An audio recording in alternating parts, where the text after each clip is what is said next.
Welcome to a Foxy Tech Tips tutorial on seeing your entire transaction history on Roblox.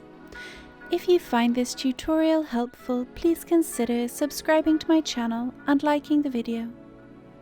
I'll be showing you how to do this on the desktop version of Roblox.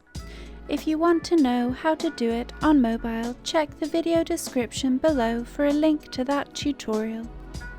When you are on Roblox.com and signed in to your account, tap the Robux icon at the top right of the screen, and then select your Robux balance.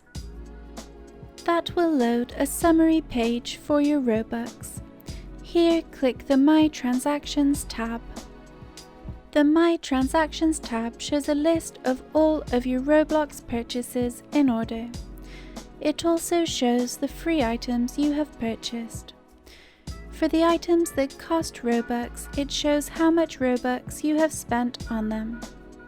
And that draws an end to this tutorial. Please like the video if you found it helpful, and subscribe to Foxy Tech Tips for more Roblox tips and tricks.